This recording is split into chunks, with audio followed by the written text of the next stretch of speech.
بسم اللہ الرحمن الرحیم۔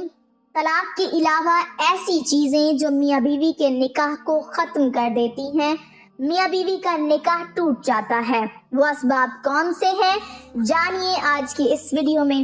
ویڈیو کو مکمل ضرور دیکھیے گا۔ طلاق کے علاوہ مدرج ذیل چیزوں سے بھی نکاح ٹوٹ جاتا ہے۔ نمبر 1، موت۔ زوجین میں سے کسی ایک کے انتقال سے زوجیت کا تعلق ختم ہو جاتا ہے، اسی لیے شوہر کے لیے اپنی فوت شدہ بیوی کے انتقال کے بعد اس کی بہن سے نکاح کرنا جائز ہوتا ہے۔ تاہم اس کے باوجود کچھ احکام کے اعتبار سے زوجیت کا رشتہ ایک گونا بعد از وصال بھی برقرار رہتا ہے، جیسے زوجین میں سے جو زندہ ہوگا وہ دوسرے کا وارث بنے گا اور بیوی اپنے خاوند کے انتقال کے بعد عدت گزارے گی اور سوگ کرے گی وغیرہ وغیرہ۔ نمبر 2، خلا۔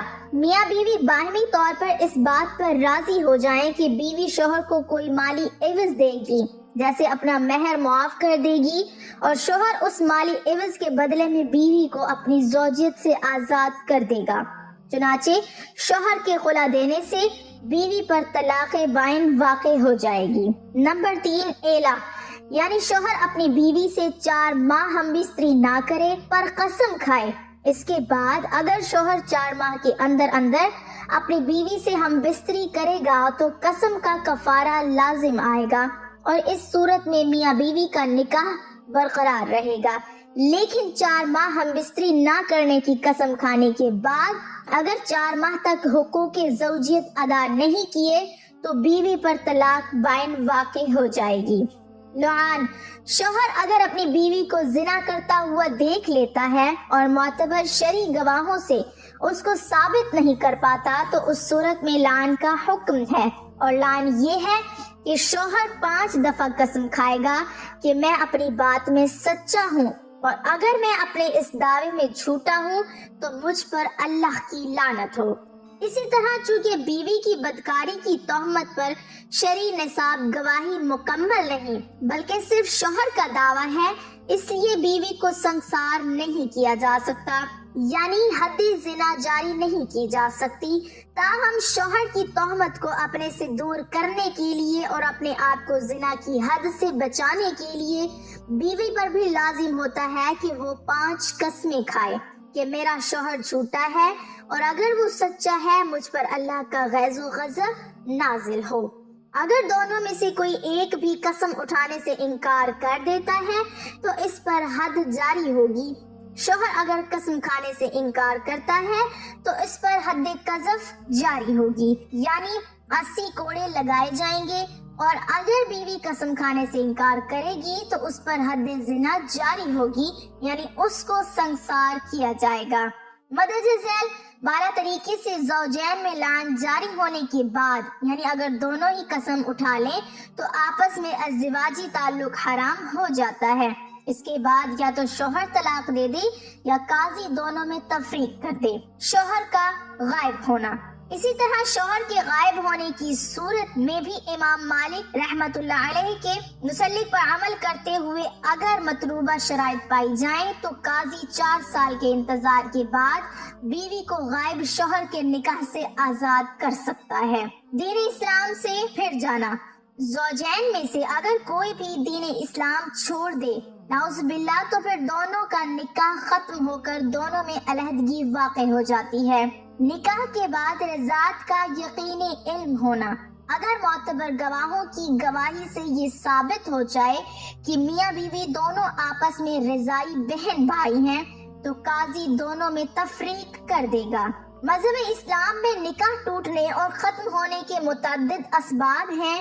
شوہر بیوی کو طلاق دے دے، میاں بیوی کے درمیان خلا ہو جائے، اسلامی ملکوں میں قاضی اور غیر اسلامی ملکوں میں شرعی پنچایت شوہر کے نامرد یا لاپتہ وغیرہ ہونے کی صورت میں شریعت کے مقررہ اصول کے تحت نکاح فسخ کر دے۔ پہلی صورت میں اگر شوہر نے 1 یا 2 طلاقیں دی ہیں تو طلاق رجعی کی صورت میں عدت میں رجعت کے ذریعے عورت دوبارہ نکاح میں واپس لائی جا سکتی ہے، اور اگر عدت گزر گئی یا دی ہوئی 1 یا 2 طلاقیں بائن ہیں تو عدت میں یا عدت کے بعد باہمی رضامندی سے دوبارہ نکاح ہو سکتا ہے، حلالے کی ضرورت نہ ہوگی، اور نکاح جدید کے بعد عورت دوبارہ اس کی بیوی بن جائے گی۔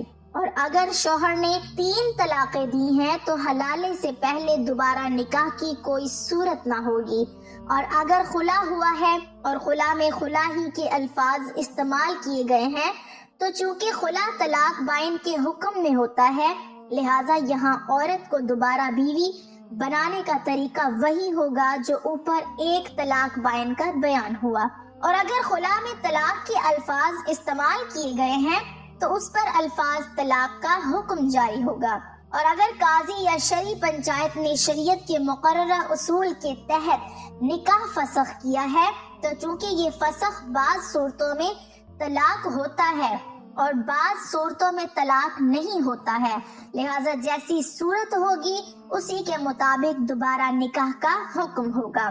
اگر کسی شادی شدہ شخص نے ایسا کلمہ کفر ادا کیا جس کی بنا پر معتبر مفتیان نے تحقیق واقعے کے بعد اس شخص کے مرتد ہونے کا فتویٰ دے دیا تو اس کا نکاح ٹوٹ جائے گا اور بیوی اس سے بائنہ ہو جائے گی، لہٰذا وہ عدت گزار کر دوسری جگہ نکاح کر سکتی ہے۔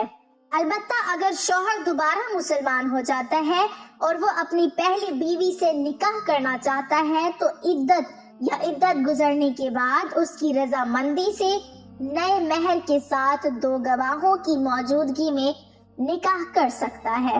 اگر بیوی نے کلمہ کفر ادا کیا ہے تو مفتی کے مطابق اس کا نکاح سابق شوہر سے بدستور قائم رہے گا، لیکن شوہر کے لیے عورت کی طرف سے تجدید نکاح سے پہلے اس کے ساتھ وطی یا دوائی وطی شرن جائز نہیں ہے۔ ایسی صورت میں بیوی یا تو تجدید اسلام کر کے اپنے سابق شوہر کے ساتھ ازدواجی زندگی گزارے یا پھر شوہر سے طلاق حاصل کر لے۔ واضح رہے کہ نکاح ٹوٹ جانا طلاق کا اثر ہوتا ہے، اس لیے اس اعتبار سے فرق کا سوال ہی پیدا نہیں ہوتا ہے۔